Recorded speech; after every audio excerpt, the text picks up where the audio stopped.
안녕하세요. 덴탈장 이송윤TV입니다. 잘 지내셨어요? 최근에 2번에 걸쳐서 초보 엄마 아빠들을 위한 치과 상식에 관해서 간단히 좀 짚어봤고요. 오늘은 다시 책 이야기를 해보려고 합니다.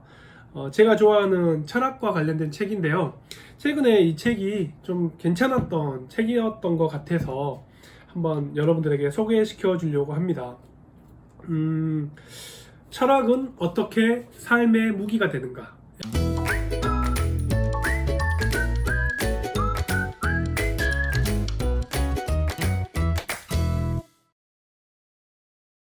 이 책은 일본의 어느 컨설턴트가 쓴 책인데요. 주제에 관해서 철학을 짚어주는 게 너무 좋았습니다. 철학에 대해서 여러분들은 관심이 좀 있으십니까? 저는 우연찮게 이런저런 책을 읽다가 점점 인문 고전에 관심을 갖게 됐고, 점점 삶에 어떻게 살면 행복한 것인가에 대한 물음을 끝까지 물고 늘어지다가 이제 공부를 하게 된 게 철학이었습니다. 그리고 철학을 막상 공부하게 되면서 알게 된 거는, 저한테 철학은 하나의 프로그램을 까는 것 같았어요. 예를 들어서 여러분들이 어떤 컴퓨터를 가지고 작업을 할 때 한글 프로그램이 깔려 있지 않으면, 한글이나 워드 프로그램이 깔려 있지 않으면 문서 작성을 할 수가 없잖아요. 그리고 파워포인트가 깔려 있지 않으면 프리젠테이션 작업을 할 수가 없습니다. 그래서 저한테 철학은 인생이라는 과제를 수행해 나가는 나라는 컴퓨터에 하나하나의 프로그램이 깔리는 듯한 느낌이었어요. 그런 저에게 철학은 어떻게 삶의 무기가 되는가 라는 제목은, 정말로 이거는 제목을 딱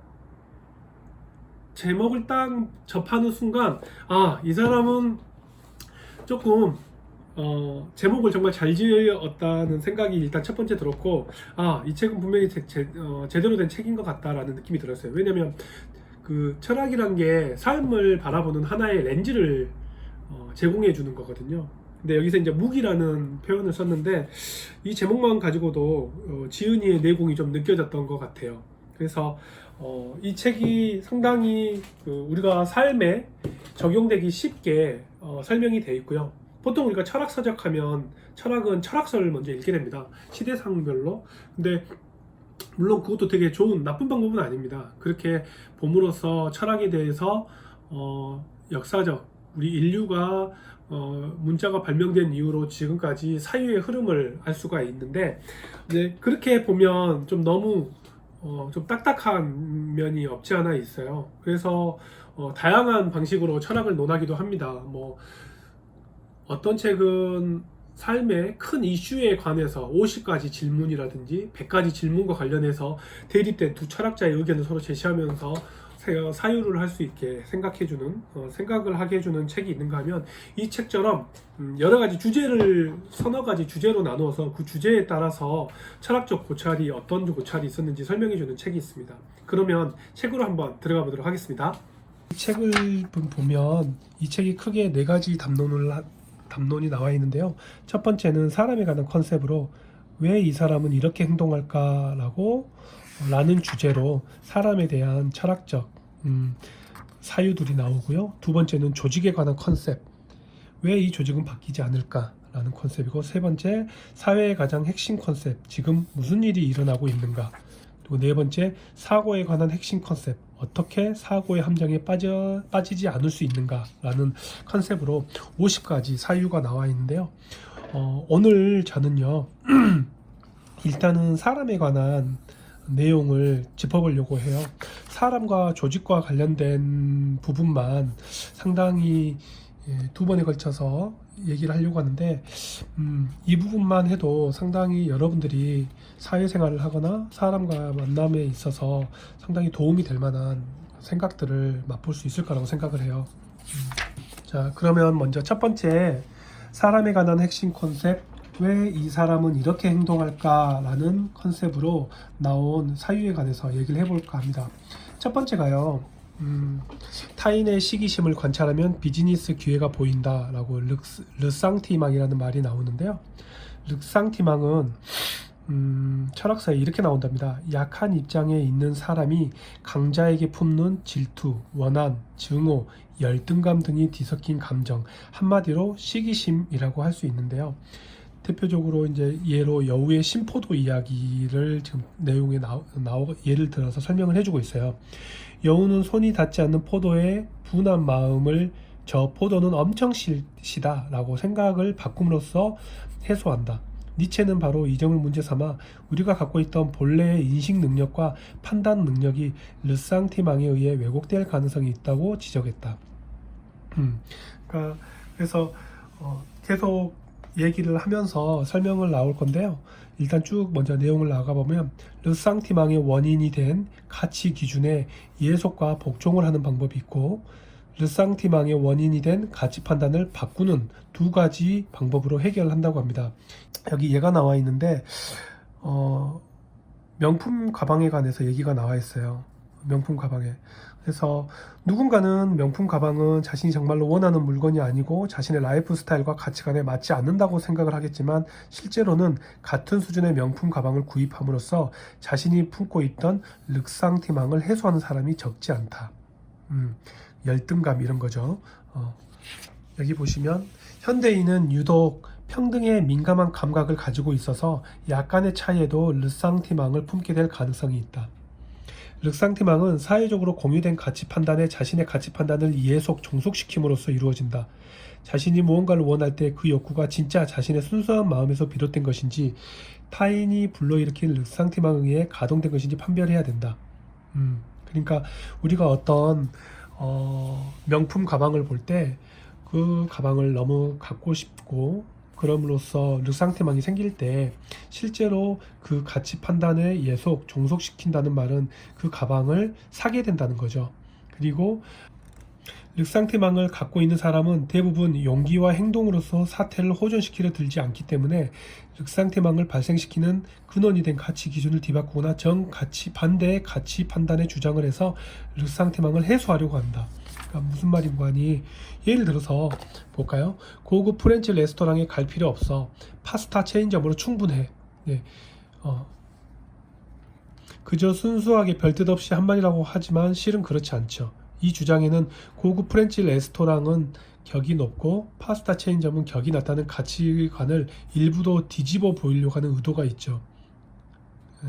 그러니까 고급 프렌치 레스토랑에서 식사하는 사람은 성공한 사람이다라는 가치 판단을 뒤엎고 싶다는 르상티망이 꿈틀거리고 있는 거죠. 그래서 그냥 솔직하게 나는 고급 프렌치 레스토랑에는 별로 가본 적이 없지만 파스타 체인점도 아주 맛있어 라고 하면 될 것이고, 더 나아가 그냥 단순히 나는 파스타 체인점을 좋아해 라고 하면 될 것인데, 그렇게 말하지 않는 이유는 그렇게 말해서는 자신의 르상티망이 해소되지 않기 때문이죠.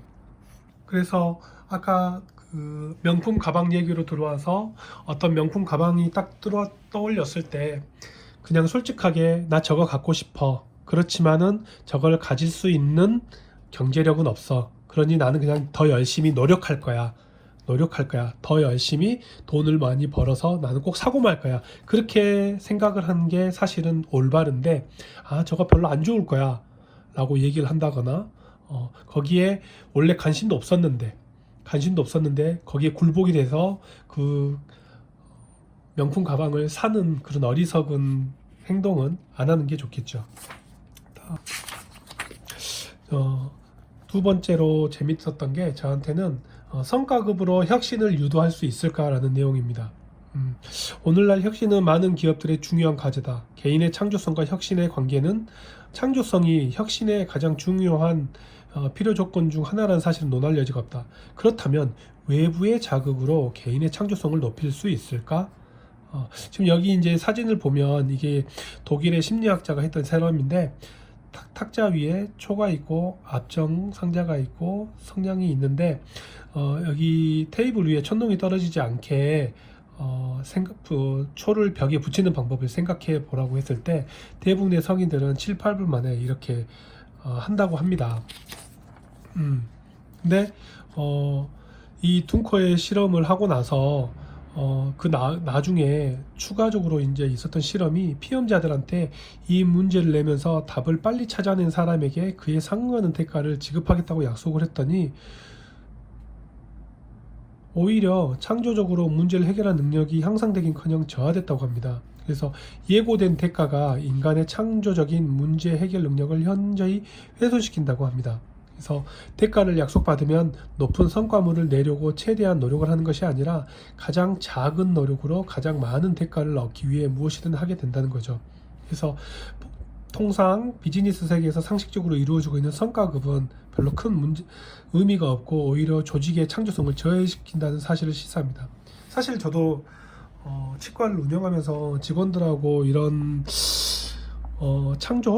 창조성이라기보다는 치과의 혁신, 좀 더 좋은 뭔가를 유도하기 위해서 브레인스토밍을 하거나 그럴 때 이런 생각을, 뭔가 대가를 바라고 이런 거를 주고 이걸로 인해서 뭔가를 얻어내려고 하는데, 사실 이게 별로 의미가 없다는 거를 저도 10년 넘게 치과를 운영하면서 저도 모르게 알게 됐어요. 이거는 정말 맞는 말 같아요. 정말 중요한 거는 어떤 새로운 무언가에 도전을 할 때 불확실한 행위이기 때문에 이에 대한 균형을 잡기 위해서는 확실한 무언가가 필요하다. 이때 문제가 되는 것이 안전기지이다. 이게 뭔 말인가 하니, 직원들이 우리 치과가 좀 더 발전되기 위해서 이러이러한 걸 해보면 어떨까요? 라고 했을 때 그거에 대해서 주저없이 행동을 옮기되, 다만 그 직원이 했던 말로 인해서 리스크가 발생을 하더라도 그거에 대해서는 전혀 책임을 묻지 않는다거나, 이런 문화가 그 조직 사회에 뿌리박혀 있을 때만이 혁신적이고 창조적인 의견이 나온다고 보면 될 것 같아요. 그리고 자유는 견디기 어려운 고독과 통렬한 책임을 동반한다. 이것도 제가 직원들을 조직하고 감독을 하면서, 원장으로서 감독하면서 많이 느끼게 되는 건데요. 현대를 살아가는 우리는 자유를 무조건 좋은 것으로 생각한다. 하지만 자유라는 것이 정말 그렇게 좋기만 한 것일까? 이거는 정말 한번 생각해 볼 필요가 있어요. 우리가 시민혁명 이후에 비싼 자유를 얻었지만 결국은 파시즘에 의한 전체주의에 열광하는 시민들을 목격하게 되죠. 그래서 프롬은 그렇게 분석을 합니다. 자유에는 견디기 어려운 고독과 통렬한 책임이 따른다. 이 고독과 책임을 감당하고 견디면서 더욱 진정한 인간성의 발로라고 할 수 있는 자유를 끊임없이 갈구함으로써 인류의 바람직한 사회가 탄생하는 건데, 대부분 국민들은 고독과 책임의 무게가 몹시 무겁고 지친 나머지 자유를 내던지고 다시 나치의 전체주의라든지 자유의 무게에서 벗어나 새로운 의존과 종속을 추구하는 성향이 있다는 거죠. 사실 이게 사실 정말로 인간의 본성 같아요. 자유를 추구하기도 하지만 필요 이상의 자유를 누리게 되면 불안함을 느끼고, 자신보다 위에 있는 사람에게 아첨을 하거나 아래 사람에게는 거만하게 굴므로써 그런 자유를 스스로 내던지는 행동을 하는 게 인간인 것 같아요. 어떤 업무를 처리할 때도 네가 한번 알아서 해봐 라는 것보다는 직원들한테는 구체적으로 어떤 방식으로 어떤 프로그램을 이용해서 어떻게 일을 처리하라고 구체적으로 오히려 얘기해 주는 게 업무의 흐름이나 이런 거에는 훨씬 더 좋다는 느낌을 많이 받았어요. 이것도 참 재밌는 주제인데, 불확실한 것에 대해서 매력을 느끼는 인간의 본성에 대해서 나왔어요. 대가에 관한 얘기인데, 왜 우리는 소셜미디어에 빠져들까요? 이거에 대해서 한번 생각해 보신 적 있으세요? 한번 볼까요? 스키너가 손잡이를 누르면 먹이가 나오는 스키너 상자를 만들어서 지가 어떤 행동을 하는지 연구를 해봤대요. 그래서 손잡이 누르는 것과는 관계없이 일정한 시간 간격으로 먹이가 나온다. 손잡이를 누르는 것과 관계없이 불규칙적으로 간격으로 먹이가 나온다. 손잡이를 누르면 반드시 먹이가 나온다. 손잡이를 누르면 불확실하게 먹이가 나온다. 우리가 흔히들 생각하기에는 손잡이를 누르면 반드시 먹이가 나온다, 이때 손잡이를 많이 누를 것 같잖아요. 근데 실제로는 손잡이를 누르면 불확실하게 먹이가 나온다, 이게 실제로는 손잡이를 누른 횟수가 가장 많다고 합니다. 참 신기하죠. 어떤 행위에 의한 대가가 불확실하게 주어질 때 더욱 효과가 강화된다는 것을 얘기하고 있는 거예요. 이게 소셜미디어하고 도박을 먼저 예를 들면, 도박이란 거는 확률이 변동시키면서 대가를 주는 구조잖아요. 그가 마찬가지로 소셜미디어가 사람에게 주는 대가는 도파민이래요. 무슨 말인가 하니, 트위터나 페이스북, 문자 메시지는 예측할 수가 없거든요. 우리가 어떤 글을 올리거나 사진을 올렸을 때 좋아요는 불특정 다수에게 불특정한 시간에 자꾸자꾸 올라오잖아요. 그런 것 때문에 불가능하기 때문에, 예측이 불가능하기 때문에 소셜미디어에 빠지는 거예요. 실제로 어떤 직원들한테 직원들이 어떤 일을 어떤 매출이 올라갈 때 인센티브를 준다거나 이런 것보다는 가끔씩 불확실하게 뜬금없이 무작정 직원들을 무작위로 한 명씩 불러서 오늘 너 되게 수고했어 라고 이렇게 특별 용돈이라고 하기도 하고요. 특별 인센티브라고 하는데 그렇게 그런 명목으로 주는 것이 정말 효과가 좋다는 걸 저도 알게 됐어요. 그리고 이것도 되게 재밌는 건데요.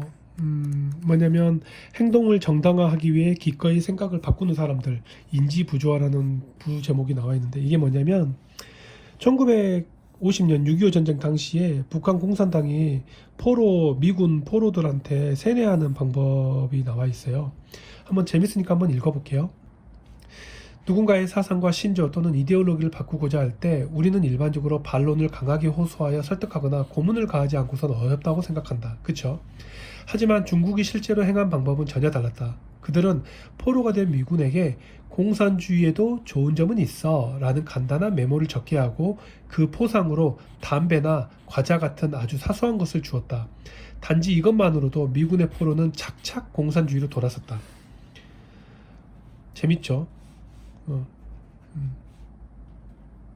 이해하기 힘든 이 사태를 인지부조화 이론으로는 설명이 가능하다. 무슨 말인고 하니, 만약에 이렇게 담배나 과자 같은 게 아니라 호화로운 포상이 나왔다면 포상을 위해 어쩔 수 없이 메모를 적었다는 명분이 성립하기 때문에 사상과 신조에 반하는 메모를 적었다는 심리적인 압박감이 해소됩니다. 하지만 실제로 받은 것은 담배와 과자 정도의 소소한 포상일 뿐이죠. 이래서는 사상과 신조에 반하는 메모를 적었다는 심리적 압박에서 벗어나지 못합니다.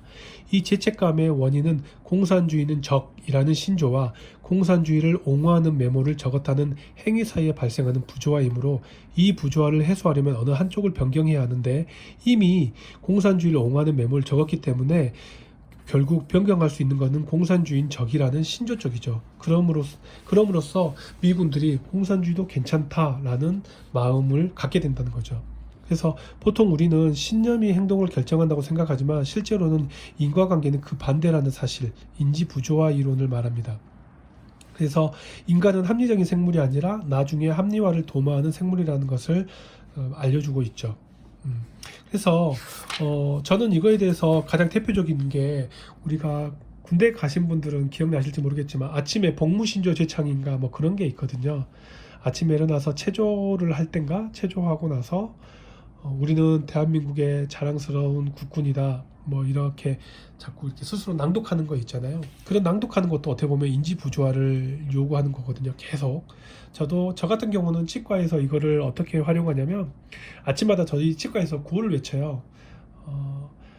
처음에는 안녕하십니까, 이스터 치과입니다. 또 하나는 이스터 치과는 최선의 진료를 다하겠습니다. 그리고 치료받으시느라 수고하셨습니다 라고 세 가지 문장을 지금은 직원들하고 아침 회의 때 구호를 외치는데, 그게 제가 보기에는 큰 의미는 없어 보일지 몰라도 지속적으로 구호를 외침으로써 직원들한테 좀 더 환자분들에게 친절하게 대하고 저 역시 최선의 진료를 다하도록 스스로 마음가짐을 갖게 하려고 하는 건데, 제가 보기에 효과가 전혀 없다고 볼 수는 없는 것 같아요. 사람의 화두에 관해서 철학적인 내용을 한번 짚어봤는데 재밌었는지 모르겠습니다. 사실 저는 치과를 운영을 하면서 치과에 직원들이 많다 보니까 치과에 직원이 13명 정도 있는데요. 그 직원들하고 많은 10년 넘게 피드백을 하면서 여기에 나온 사람에 관한, 인간에 관한 담론이 상당히 맞다는 것을 체험할 수가 있었습니다. 알고 있었고, 이 책을 읽으면서 다시 재확인을 하고 경영에도 다시 활용을 해야겠다라는 생각을 하게 됐습니다. 뱀은 열 감지로 세상을 보기 때문에 세상이 적외선 카메라처럼 보이고요. 박쥐는 초음파로 세상을 본다고 합니다. 사람은 눈으로 세상을 보죠. 뱀과 박쥐와 사람이 보는 세상은 달라 보일 겁니다. 그러면 여러분들과 제가 보는 세상의 모습도 과연 같을까요? 무조건 같다고 볼 수 있을까요? 정치적으로도 우리는 서로 다른 시선으로 세상을 보죠. 저한테 철학은 세상을 보는 다양한 렌즈를 계속 더 많은 렌즈를 가지고 있을수록 더 정확하고 객관적으로 볼 수 있는 눈을 갖는 듯한 느낌이었습니다. 그래서 이런 철학적인 담론을 되게 재밌어 했고요. 여러분들도 이런 책을 한번 접하게 된다면 상당히 세상을 보는 눈이 달리 보일 수 있을 것 같아요. 다음에는 조직과 관련된 담론으로 철학 얘기를 해보도록 하겠습니다. 구독, 좋아요 부탁드리고요. 다음 시간에 뵙겠습니다. 여러분 안녕.